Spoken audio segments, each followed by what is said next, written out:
Hi, welcome back everyone. Today we'll talk about resilience engineering.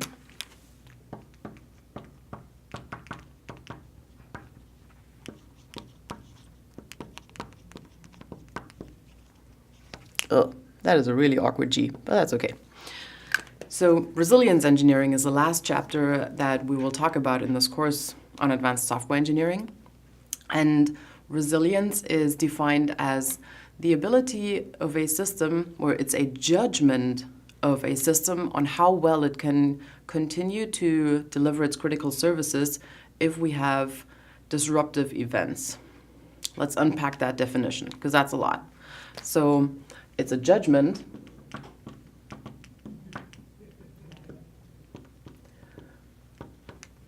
of how well we can continue the delivery of critical services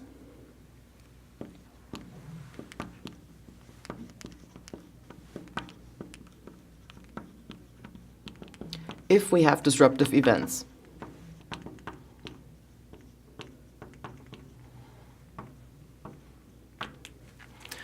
Judgment means that for the first time in this course on advanced software engineering, we don't have any magic metrics that are going to help us put a number onto the thing, and if we're be above, say, a threshold of 80 of something, we're good. No, this is an expert judgment that we're going to need. Expert judgment always rings like, I'm only 35 years old, but I should have 50 years of experience, ideally, to do a really good job in this. So the more job experience you have in resilience engineering, the better your judgment will become over time. And of course, you can improve that by learning about case studies. Second part, delivery of critical services.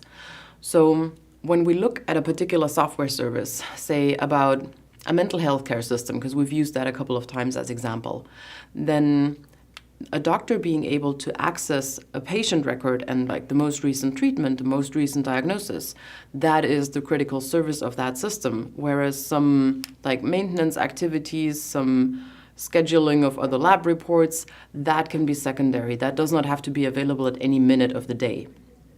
But when a patient has an emergency, we want to be able to access their information right away. So that is an example of a critical service within an overall software service. And then the third part, disruptive events, that means stuff going wrong.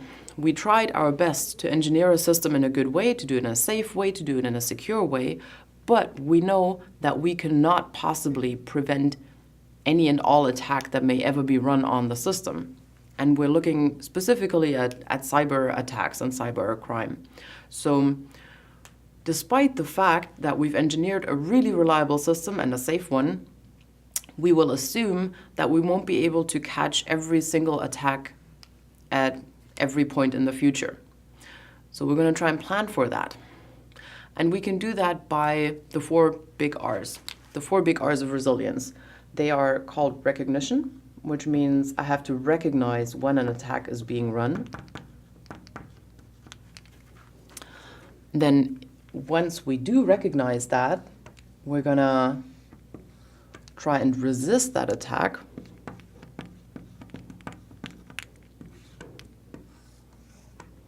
And yes, stuff is going to happen in those boxes. And then if we didn't manage to resist the attack, then we're going to try our best and minimize the harm that comes from it. So we'll go into recovery mode. And at the end of the recovery, we will have to do some reinstatement.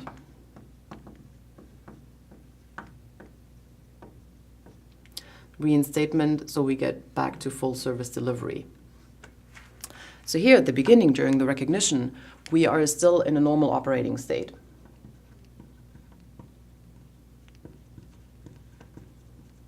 Everything is running smoothly. But then we recognize an attack.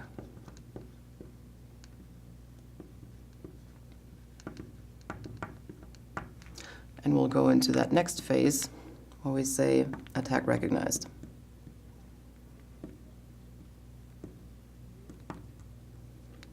Now here we are in critical service delivery.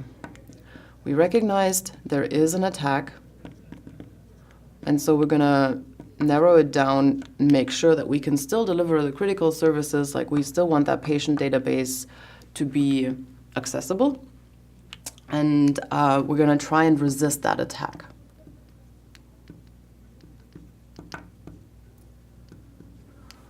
But like I said in the intro, sometimes we fail in resisting those attacks.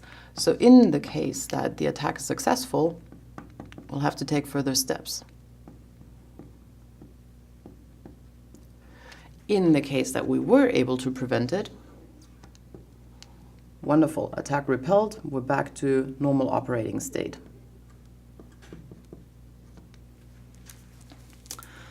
Now, in the case that the attack was successful, we are still continuing with our critical service delivery, and we will try to repair the system.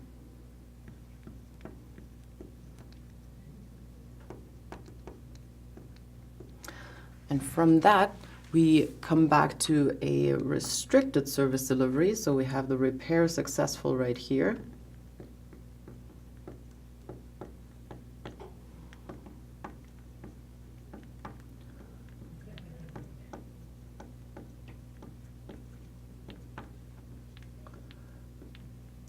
And then we may still have to perform some data restoration. So for example, we will have to load the data back into the server from our backup copy somewhere on another redundant server.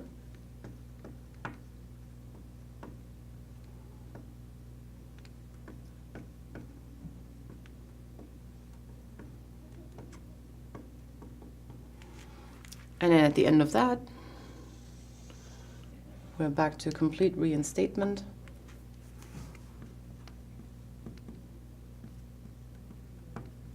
And we're back to normal service delivery.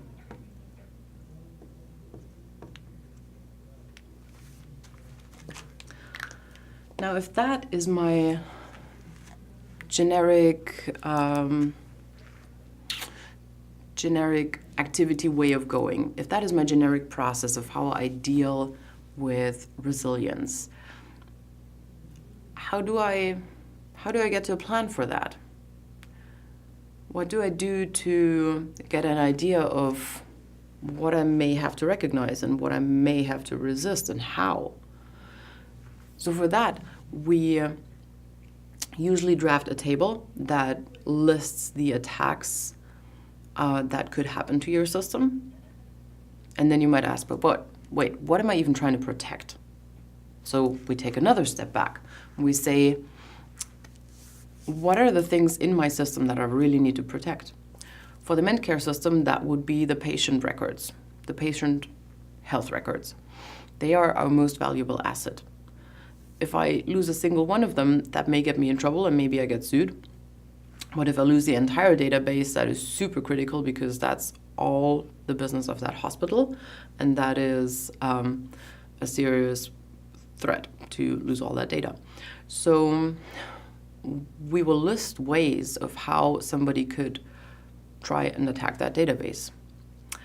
They could do that by go and sweet talk the receptionist and see if they can find something out about a password that they use to access the system.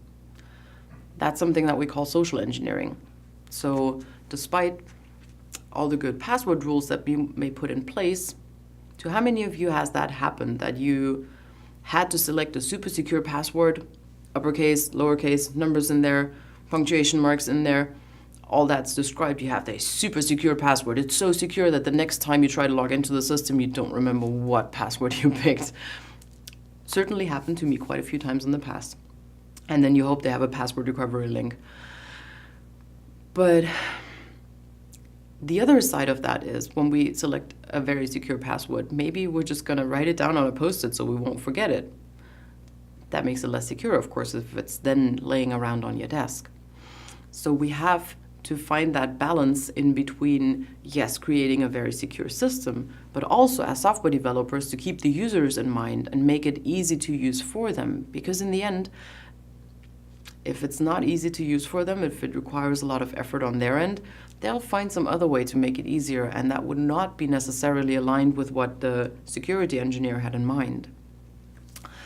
So one way is social engineering, the social engineering part. I need to make sure about that. And then another part is somebody just trying to hack the system or to run a denial of service attack on the system.